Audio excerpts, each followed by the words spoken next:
തിയേറ്ററിൽ വെച്ച് നല്ല മാസ് സിനിമ കാണുമ്പോൾ അല്ലെങ്കിൽ നിങ്ങളുടെ ഫേവറേറ്റ് ആക്ടേഴ്സിന്റെ എൻട്രി ഉണ്ടാകുമ്പോൾ നമ്മൾ അറിയാതെ തന്നെ അതിന്റെ വീഡിയോസ് അല്ലെങ്കിൽ ഫോട്ടോസ് എടുക്കാറുണ്ടല്ലേ. എന്നാൽ ഇനി UAE-യിലും അത് നടക്കില്ല.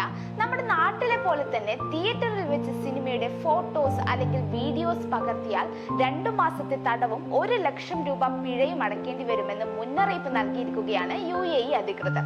സിനിമ തുടങ്ങും മുമ്പ് സ്ക്രീനിൽ നിയമപരമായ മുന്നറിയിപ്പ് ലംഘിച്ച് വീഡിയോ പകർത്തിയാൽ പകർപ്പവകാശ നിയമപ്രകാരം UAE-യിൽ ശിക്ഷാർഹമാണ്. ഇത്തരം സംഭവങ്ങൾ ആവർത്തിക്കുന്ന സാഹചര്യത്തിൽ 2021-ലാണ് ഇതിനെതിരെ UAE നിയമം പാസാക്കിയത്. 2022 ജനുവരി മുതൽ അത് നടപ്പിലാക്കി തുടങ്ങിയിട്ടുമുണ്ട്. പിന്നീടും ഈ ഒരു സാഹചര്യം ആവർത്തിക്കുന്നതിനാലാണ് വീണ്ടും ഒരു മുന്നറിയിപ്പ് നൽകിയിരിക്കുന്നത്. അതുകൊണ്ട് തിയേറ്ററിൽ പോകുമ്പോൾ മാക്സിമം ഇത്തരത്തിലുള്ള ഒരു സാഹചര്യം ഉണ്ടാക്കാതിരിക്കുക. പിടിക്കപ്പെട്ടാൽ 1 ലക്ഷം രൂപയാണ് പിഴ വരുന്നത്. So be careful. ഇതുപോലുള്ള ഇൻഫോർമേറ്റീവ് വീഡിയോസിനായി പേജ് ഫോളോ ചെയ്യാം.